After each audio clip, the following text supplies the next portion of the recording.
Salut tout le monde, j'espère que vous allez bien. Aujourd'hui, je fais une petite vidéo sur mes équipements que j'utilise pour la pêche à gué au fleuve. Donc, j'ai fait une petite vidéo en début de saison qui explique un peu comment je pêche à gué au fleuve, avec quel genre d'équipement que je pêche. Puis aujourd'hui, je veux vraiment rentrer en détail parce que j'ai eu beaucoup de questions par rapport à plus technique, qu'est-ce que j'utilise comme hameçon, comme fil, comme équipement et tout. Donc, dans mon premier vidéo, je parle vraiment de technique et je présente les cannes à pêche que j'utilise. Donc, je ne toucherai pas à ça aujourd'hui. Je vais vraiment rentrer plus en détail, plus en profondeur. Donc, si vous voulez voir mon premier vidéo, je vais mettre le lien à la fin du vidéo pour que vous puissiez aller le voir. Mais aujourd'hui, on va vraiment s'attaquer au côté un peu plus technique de la pêche à gué. Donc, je vais commencer par la question que je me suis posée le plus souvent, quel fil j'utilise? J'utilise régulièrement Power Pro. J'ai jamais eu de trouble avec ce fil-là. Il est pas trop cher, 100% fiable. Il en retrouve partout, de toutes les longueurs, de toutes les grosseurs. Moi ici, j'ai pris cette bobine-là, fait 300 verges, 65 livres test. Donc, j'ai sur une de mes cannes à pêche, j'ai du 80 livres test. Sur un autre de mes cannes à pêche, j'ai du 65 livres test. Ça va dépendre de la technique que j'utilise, puis de la grosseur du plomb surtout que je vais aller lancer. Donc, avec du 65 livres test, c'est un passe-partout. Puis avec une bobine de 300 fils, tu en as assez pour remplir à peu près n'importe quel moulinet. Mais ils ont des bobines qui sont beaucoup plus volumineuses aussi, là. Mais moi, avec ça, ça me satisfait amplement. Donc, pour le fil principal, j'utilise ce fil-là. Pour mon fil d'hameçon, pour faire mes bas de ligne pour mes hameçons, j'avais une vieille bobine de fil Red Wolf. C'est du 40 livres test monofilament. Donc, ça fait bien éventuellement, mais que j'en ai plus, je vais essayer de voir s'il se fait quoi de mieux. Pour l'instant, ça me satisfait amplement, même s'il est raide un petit peu, ça reste quand même du 40 livres test. Donc, j'utilise ce style de fil-là pour mon fil d'hameçon. Puis, je me suis fait casser une fois au fleuve à date, 3 coups de tête, cassé net, 40 livres test. Donc, tu sais, le 65 livres test avec du 40 livres test, ça reste un combo qui est quand même très fiable. Vous êtes capable de sortir du beau gros poisson avec ça. Puis en 4 ans, 5 ans de pêche, je me suis fait casser juste une fois avec mon bas de ligne de 40 livres test. Donc quand même assez fiable. Pour les hameçons, là on rentre dans un domaine qui est très large, très vaste. Moi j'ai pris l'habitude de pêcher avec les hameçons Mostad.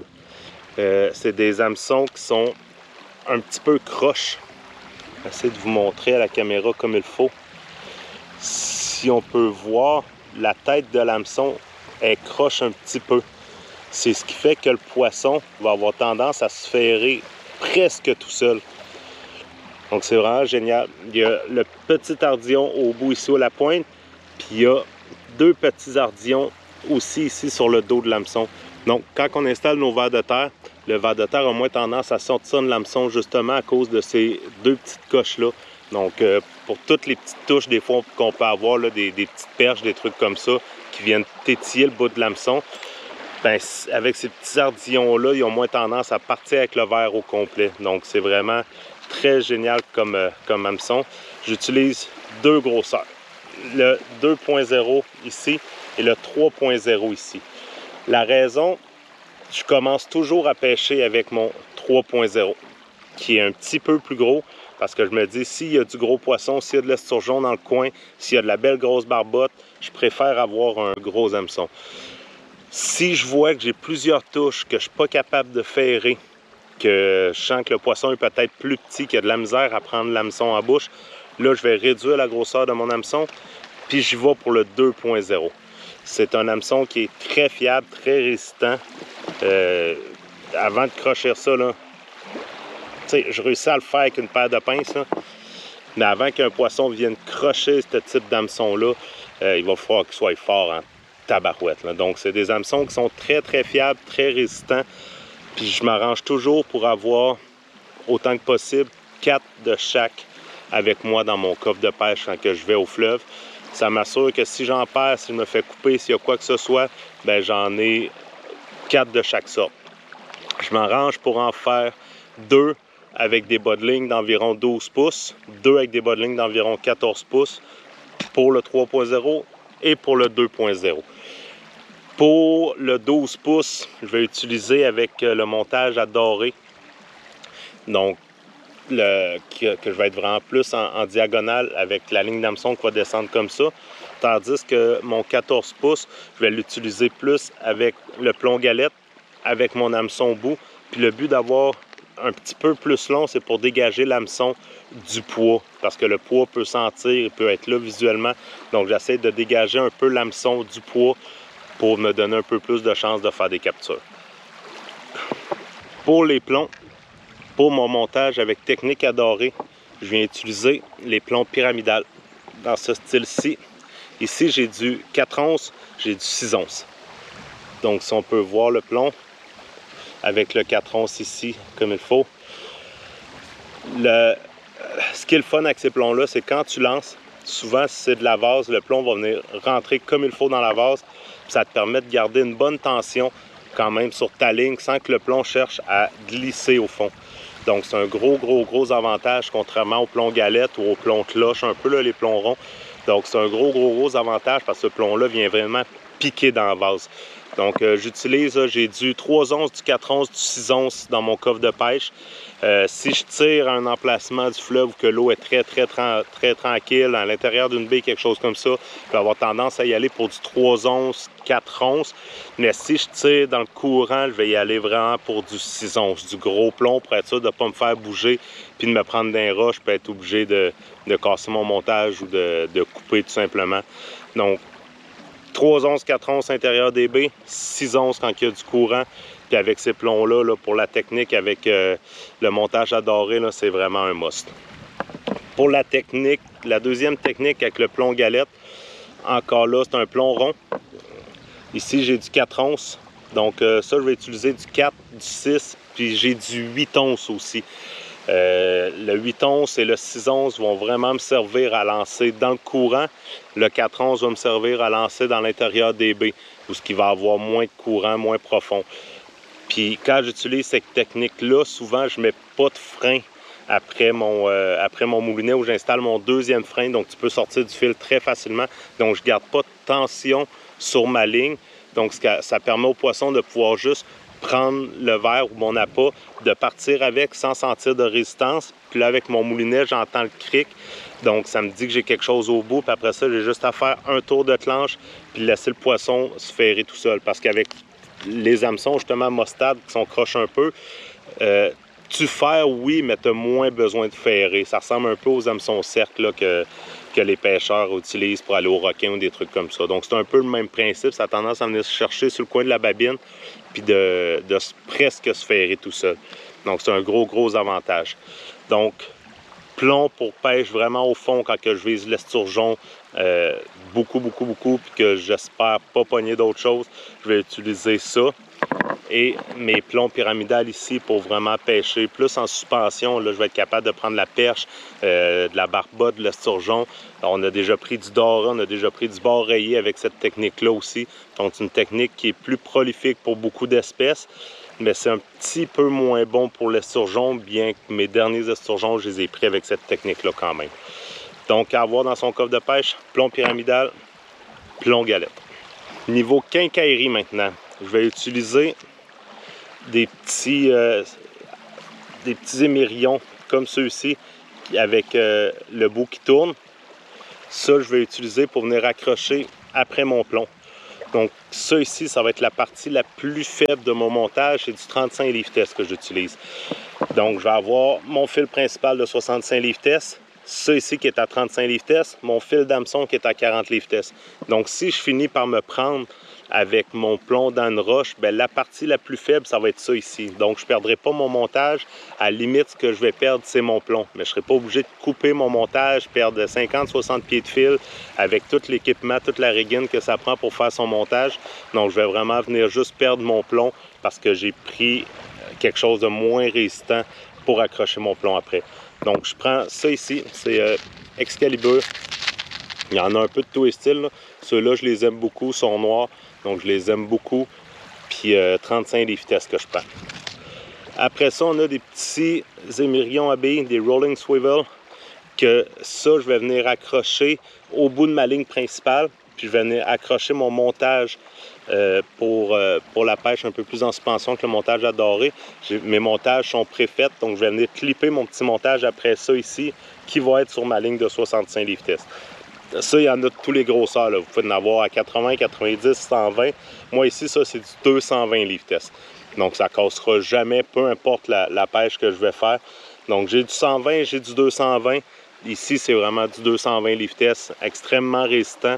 Comme je vous dis, je prends la partie plus faible en bas de mon montage, puis la partie en haut de mon montage que je veux pas qu'il casse, bien là, je me gêne pas, puis je vais pour du lourd. C'est pas beaucoup plus cher, puis ça fait la job en masse. Donc, le petit swivel ici. Sinon, pour mes montages que je prends pour les montages à doré qu'on appelle, je vais utiliser, j'ai essayé plusieurs techniques, plusieurs fils. Je me faisais souvent couper, j'ai essayé de les faire en mono, j'ai essayé de les faire en ligne tressée. La ligne tressée, c'est la pire chose à faire, là, ce qu'on utilise. Ces espèces de petits T-là en métal. Puis quand tu le fais avec la ligne tressée vient frotter ici sur le côté. Ça magane ta ligne, puis elle finit par casser super facilement. Le mono est moins pire. Ça le fait quand même, puis le mono a tendance à tortiller un peu. Donc, j'ai commencé à pêcher avec ces deux techniques-là. Puis un moment donné, mon bon chum Bernard m'est arrivé avec des montages en surflon. Ça twiste pas, ça casse pas, c'est facile à monter. C'est de la qualité pure et dure. Donc, depuis que lui est arrivé avec ça l'année passée, puis en début de saison, j'ai retourné pêcher avec, je l'ai revu pêcher avec ça. C'est vraiment génial. J'ai testé un peu les montages avant de décider de m'équiper. Puis, je ne rechangerai pas, je ne reviens pas en arrière. Là. Je ne reprendrai plus jamais du mono, je ne reprendrai plus jamais de la ligne tressée. Je vais rester avec du surflon comme ça. Je vais mettre tous les liens. Moi, j'ai pris le package deal sur Amazon, là, les pinces, ça, avec les petites clips. J'ai tout pris sur Amazon. Je vais vous mettre le lien dans le bas du vidéo si vous voulez en acheter. Ça ici, c'est du 30 livres test. C'est amplement suffisant. Vous pouvez y aller pour du 40, 45, 50, 60 livres test. Il n'y a aucun problème. La seule chose, c'est que vu que c'est un fil qu'on vient coincer avec des petites pins comme ça, il faut que tu choisisses la grosseur requise par rapport à ton fil. Puis ça va marcher en 0,1 mm. Donc, si le fil fait, exemple, 0,2 mm, tu prends les petites encoches comme ça pour du 0,2 mm. Si le fil fait 0,4, tu prends du 0,4. Mais ça, tout est écrit dans les descriptions des produits là, sur Amazon. Donc, c'est vraiment facile à se retrouver. Moi, je vais mettre le lien pour ces deux-là que j'utilise. Donc, vous allez tout simplement pouvoir faire les recherches à partir de ça. Puis pour les montages, j'utilise des petites billes en verre. Un peu comme ceux-là. Ça, on est capable d'en trouver un peu n'importe où. Moi, je les ai pris au Canadian Tire, mais il y en a, ils s'en vendent pour les bijoux sur Amazon, des trucs comme ça. Donc, une petite bille en verre comme ça pour les montages. Très, très, très intéressant. Là. Puis, il y en a un peu de toutes les couleurs. Là. Donc, à avoir aussi dans son petit coffre de pêche pour vos montages. Donc, ça fait le tour un peu pour qu'est-ce qui est quincaillerie. Maintenant, je vais vraiment faire les montages avec vous, vous montrer un peu comment moi je l'ai fait. Après ça, c'est à vous de vous adapter selon la pêche que vous faites, selon le lieu que vous pêchez. Si vous pêchez avec beaucoup de courant, peu de courant, s'il y a des algues, pas d'algues, etc. Chaque pêche est différente, chaque milieu est différent. Moi, je pêche à Québec, à la hauteur de Québec. Donc, j'ai une pêche que j'ai besoin d'avoir du gros plomb parce qu'il y a beaucoup de courant, mais j'ai pas d'algues, j'ai pas rien de ça. Donc, c'est un peu mon avantage aussi, mais il y a beaucoup de courant. Donc, c'est ça, moi, j'ai pas le choix de grossir mes plombs un peu. Donc, je fais les montages avec vous. Je vous explique un peu comment moi je l'ai fait. Puis après ça, ça va être à vous de voir c'est quoi vraiment le meilleur pour vous, là, selon la région où vous êtes. On va commencer par le montage qui est selon moi le plus simple, qui est la technique avec le plomb galette.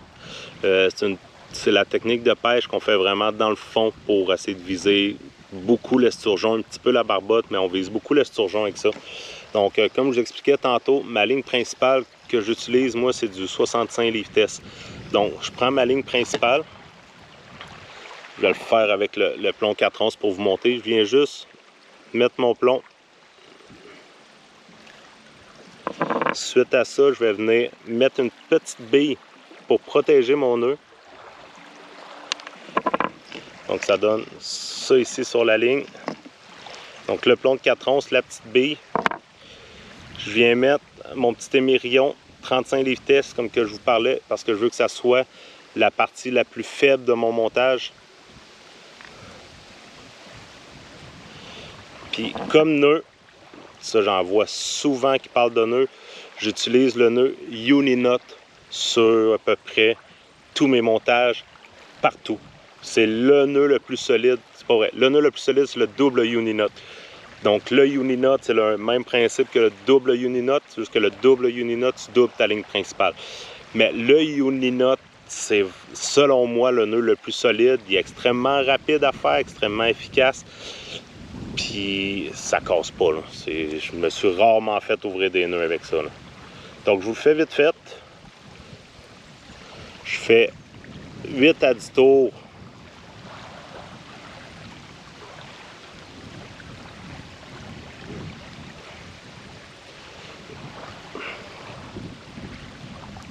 Comme ça. On vient mouiller le fil. On serre ici comme il faut.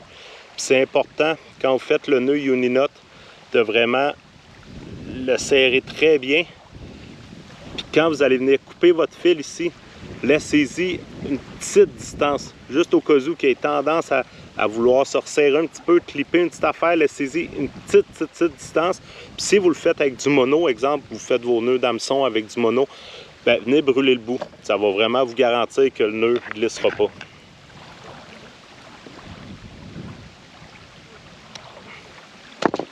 Donc, je viens laisser là, vraiment pas grand-chose, à peine un demi-centimètre, 3-4 mm, juste pour dire si le nœud veut glisser un peu, qu'il ne pourra pas, il n'y aura pas d'espace. Donc, extrêmement résistant comme nœud, avec le montage qui ressemble à ça ici. Donc, le plomb, la petite bille qui vient protéger le nœud pour empêcher que le plomb vienne fesser sur le nœud puis briser le nœud. Puis souvent, la bille, en fait, va carrément se clipper dans le nœud, là. Avec le plomb. Donc ça permet, en n'ayant aucune pression sur le frein du moulinet, j'ai le plomb qui est à côté dans le fond de l'eau. Puis là, si on arrive, il y a un esturgeon qui vient mordre, ça lui permet de partir avec le fil sans avoir de résistance. Puis là, quand toi, tu sens qu'il y a de quoi qui part avec le fil, c'est juste renclencher le frein principal, puis il vient se faire automatiquement. Donc ça, c'est une technique que j'utilise régulièrement, qui est une technique extrêmement efficace et extrêmement simple aussi. C'est beaucoup plus simple que la technique avec le montage à dorer. Donc pour la deuxième technique que je vous disais, pour le montage à dorer, on utilise le surflon. Donc je vais venir me chercher la longueur désirée. Je vais entre un 14, 16, 18 pouces. Ça dépend vraiment, comme je vous dis, où est-ce que vous pêchez la longueur que vous voulez. Vous pouvez vous faire du 12 pouces si vous voulez, vous pouvez vous faire du 24 pouces si vous voulez, mais trop long, c'est comme ça sert à rien. Pour vous faciliter la tâche, essayez de très bien couper le fil pour qu'il soit le plus droit possible. S'il est effiloché un petit peu, vous allez avoir extrêmement de la misère à faire de quoi avec ça. Donc, je viens passer mon petit anneau. Je viens passer mon petit rolling swivel. Ça va être le haut de mon montage. Je reviens passer ici.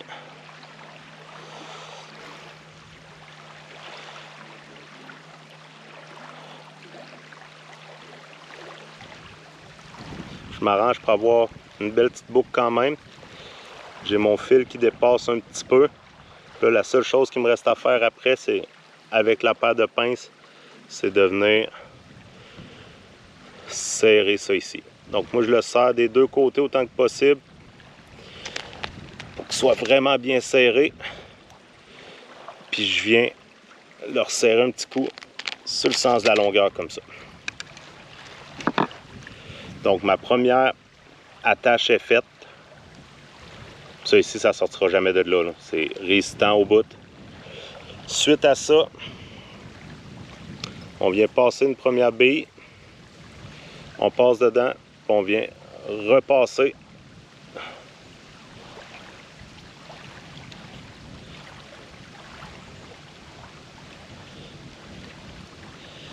On vient mettre la petite tige de métal qui va nous servir à venir accrocher notre hameçon. On vient passer une deuxième bille. Les billes vont servir à tenir la tige de métal pour pas qu'elle descende trop bas. Puis ensuite, c'est ajustable selon la distance que vous pêchez et la profondeur que vous voulez que votre appât soit au fond de l'eau. Donc on vient mettre la deuxième bille ici comme ça.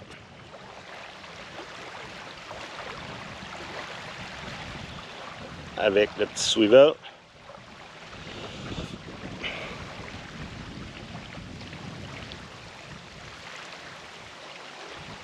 Je vais remettre une petite attache. Je vais remettre mon petit émerillon.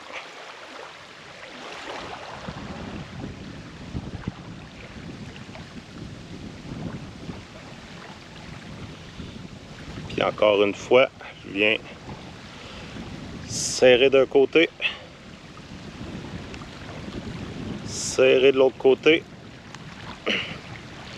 Puis je viens serrer une fois sur le sens de la longueur. Comme il faut. Donc ça prend 2 minutes et quart à monter un montage comme ça.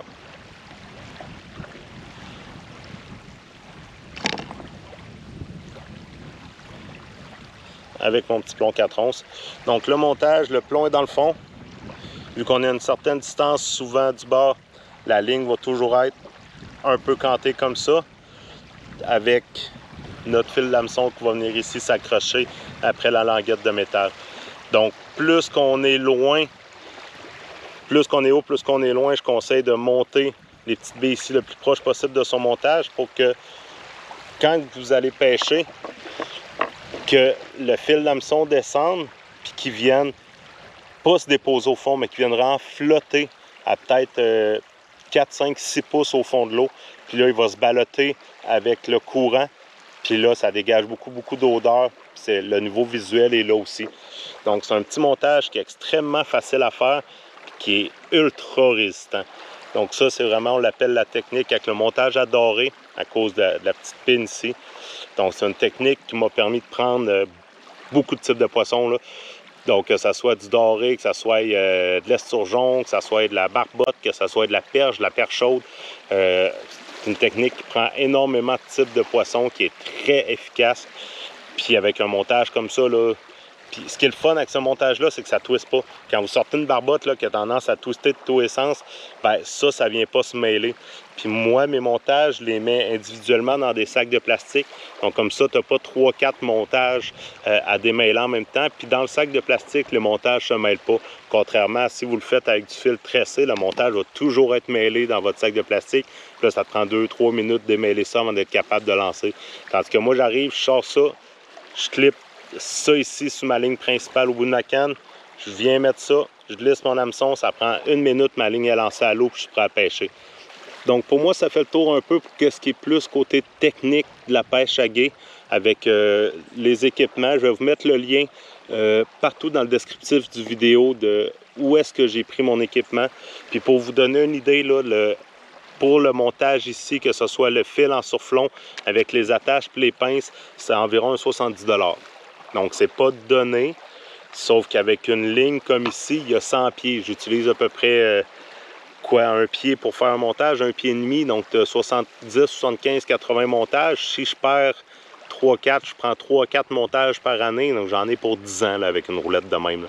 Donc, c'est un 70 $, mais qui, selon moi, est extrêmement bien investi.